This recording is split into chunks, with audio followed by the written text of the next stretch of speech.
A very warm welcome to number 10 Downing Street. Assalamu alaikum. It's really great to have you here for this Eid al-Adha commemoration tonight. And I'm going to say that at the end. I've thought all this through.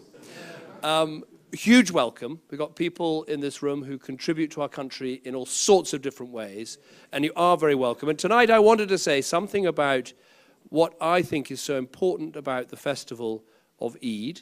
I want to say something about the enormous contribution that British Muslims make to our country, and I want to say something about the work that we're all doing as a country to help Muslims around the world.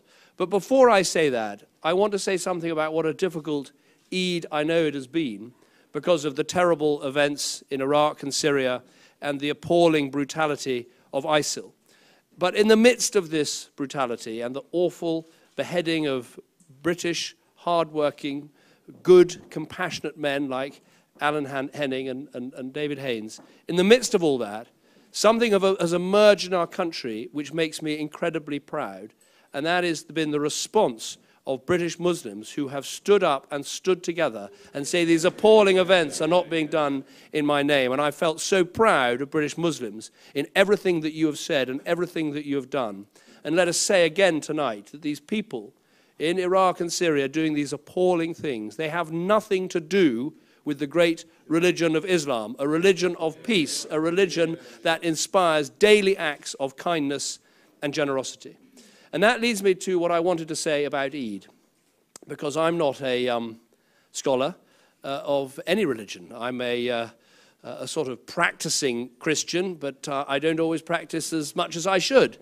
But what I love about Eid is it demonstrates how close together our religions are, because of course we're thinking of sacrifice and we're thinking of compassion. We're thinking of the moment that Abraham showed his readiness to sacrifice to God because he was prepared to give up his son. But God said, no, you must take a lamb instead. This is the same in my Bible as it is in your Quran. But what I love with what you have done with the festival of Eid is that you've taken it one stage further and said that that lamb should be sacrificed in three ways: for family, for friends and neighbors, and then a third for those that are neediest in our society and in our country. And I think that lesson of sacrifice and compassion that I understand at the heart of Eid is so important and something that should bring all our religions and our communities together. Second thing I wanted to say is just about the contribution that British Muslims make in our country.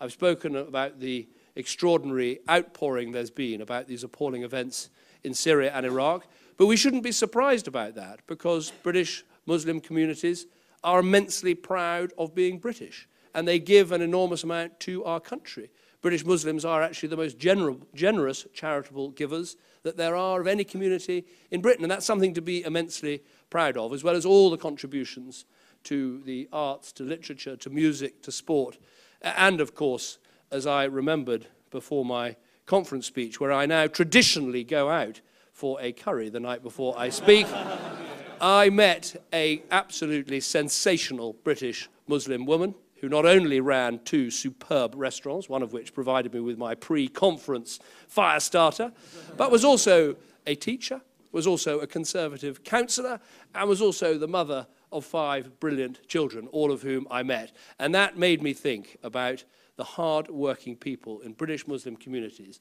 who are absolutely standing up for the values that make this country great.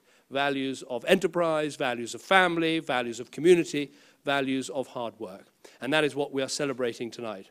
Third and final thing is just to say a word about what we're doing as a country to help Muslims who are suffering around the world.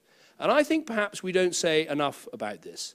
And I think perhaps we need to say more in all our communities to demonstrate to people who care passionately about the suffering people can go through, about what a generous and compassionate nation this is. We see these appalling problems in Syria with so many refugees and so many people suffering. Britain is the second largest bilateral donor of any country in the world. We're always the first to step up and step forward, and we should be proud of that. I've just been chairing a meeting today about how we respond to the appalling crisis of Ebola in West Africa. where Muslims and Christians are suffering alongside each other with this appalling affliction. Of course, America has taken some great steps, but Britain, again, is the second country in the world spending £125 million to help people in West Africa. We're sending ships, we're sending helicopters, we're sending doctors, we're building 700 beds to help those people. If you look at who funds the Palestinian Authority, again, Britain is one of the most generous donors, not just to help with aid, but also to help with governance and with expertise so that Palestine can have the statehood that it so richly deserves. So in all these areas, we should celebrate what we do, what British Muslims do, but what our whole country does for those who suffer around the world. We made a promise to the people of the world, the poorest of the world, that we would spend 0.7% of our GDP on aid and development, and we're one of the few countries in the world that has kept that promise, and that is helping Muslims all over the world, whether in Syria, whether in Africa, whether in East Asia, all over the world, and I think we should be proud of that. So thank you for coming tonight. Thank you for your contribution to our country. I hope that with all the difficulties of Eid, we should still celebrate the enormous number of people who've made the pilgrimage to the Holy City and have taken place, I think 18,000 this year from the United Kingdom.